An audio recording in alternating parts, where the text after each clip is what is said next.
Good morning, students. We are providing you online classes from our home on the behalf of St. Angel's Public School, Bagpat. Students, as you know that we are studying chapter 12 in science of standard 8th. Students, in our previous class, we have discussed about how sound is produced. Means ध्वनि कैसे उत्पन्न होती है. We have discussed in our previous class. Today we will discuss how sound travel.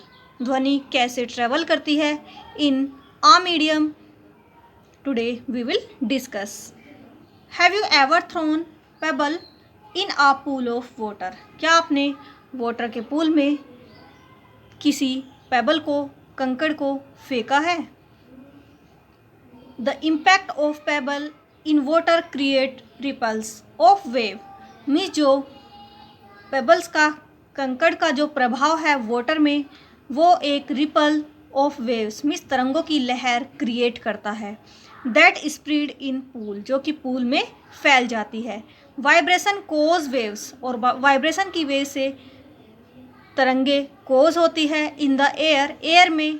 In the same way, और उसी same तरीके से vibration की वजह से एयर में तरंगे कोज होती है. We hear the sound when these waves reach our ears, और हम उस ध्वनि को सुनते हैं जब वो वेव्स हमारे कानों में पहुंच जाती है. Let's remind again. Have you ever thrown pebble in a pool of water. क्या आपने वाटर के पूल में किसी कंकड़ को कभी फेंका है. जो कंकड़ का प्रभाव है वाटर में एक तरंगों की लहरें क्रिएट करता है. मीन्स जो कंकड़ों का प्रभाव है, इम्पैक्ट है, कंकड़ों का प्रभाव वाटर में तरंगों की लहर क्रिएट करता है. That spread in the pool, जो कि पूल में फैल जाती है. वाइब्रेशन की वजह से तरंगे उत्पन्न होती है इन द एयर, वायु में. इन द सेम वे, और उसी सेम तरीके से वायु में भी वाइब्रेशन की वजह से, कंपन की वजह से तरंगे उत्पन्न होती है. वी हियर द साउंड, और हम ध्वनि को सुनते हैं जब ये तरंगे हमारे कानों में पहुंच जाती है. To understand how this happen, इसे समझने के लिए कि ये ऐसा कैसे होता है, यह कैसे घटित होता है. Let us take a example of drum. एक ड्रम का एग्जाम्पल लेते हैं.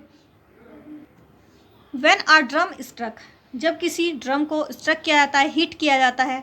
The membrane of the drum, जो ड्रम की मेम्ब्रेन होती है, मूव बैकवर्ड मीन्स पीछे की तरफ मूव करती है, एंड फॉरवर्ड, और आगे की तरफ मीन्स आगे पीछे मूव करती है. That is it vibrate means वो कंपन करती है.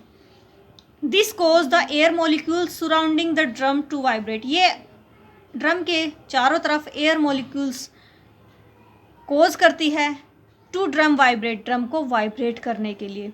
If we image the air molecules to be like small ball, अगर हम एयर मोलिक्यूल्स को छोटी बॉल्स की तरह इमेज करें, कल्पना करें. Our sound wave travel through air, air के थ्रू साउंड वेव ट्रेवल होती है. अल्टरनेटली पुश द बॉल्स, जो कि उन बॉल्स को अल्टरनेटली पुश करती है, एक दूसरे को धकेलती है. दीज बॉल्स क्लोज टुगेदर, एक दूसरे के आसपास. एंड देन पुल्स, और उसके बाद खींचती है. Them away from each other, एक दूसरे से उन्हें दूर खींचती है. The area where they lie together are called compression, वो एरिया जहाँ वो एक साथ लाई करती है, एग्जिस्ट होती है, उसे कंप्रेशन कहा जाता है.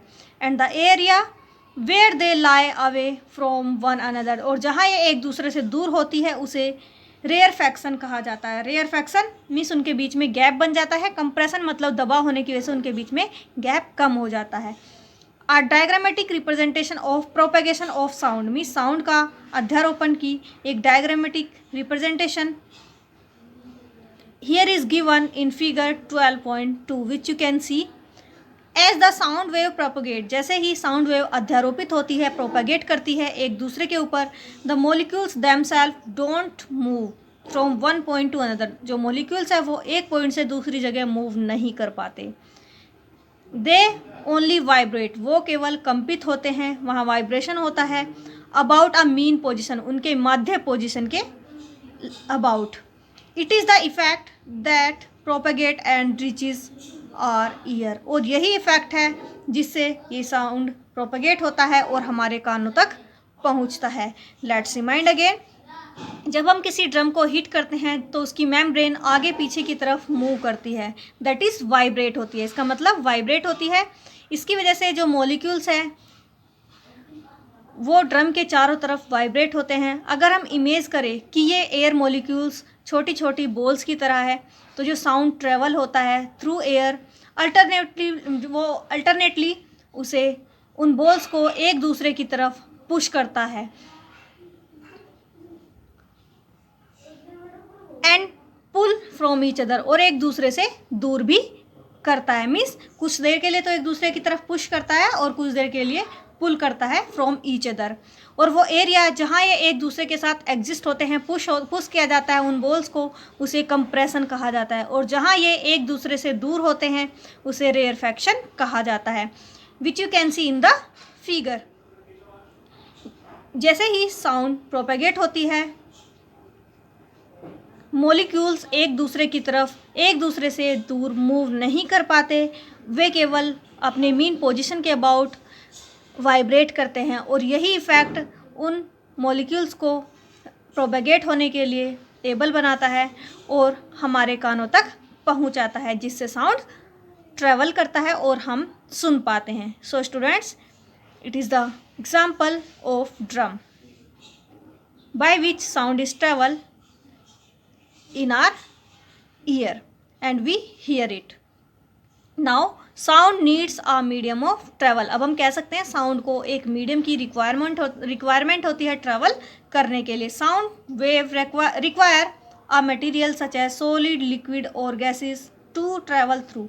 मीन्स साउंड को ट्रैवल करने के लिए किसी भी मटेरियल की रिक्वायरमेंट होती है, सॉलिड की, लिक्विड की या फिर गैसेस की। They can not travel through vacuum. Way vacuum में ट्रैवल नहीं कर सकते, मीन्स जहाँ एयर प्रेजेंट नहीं होती। वैक्यूम मीन्स होता है निर्वात, मीन्स जहाँ एयर प्रेजेंट नहीं होती वहाँ साउंड ट्रैवल नहीं कर सकता। दिस इज़ बिकॉज ऐसा इसलिए होता है, sound travel by producing a vibration in the molecules. Sound vibration से प्रोड्यूस होता है मॉलिक्यूल्स में, of the medium surrounding it, जो उसके चारों तरफ मीडियम होता है उसके मॉलिक्यूल्स में साउंड वाइब्रेशन से प्रोड्यूस होता है।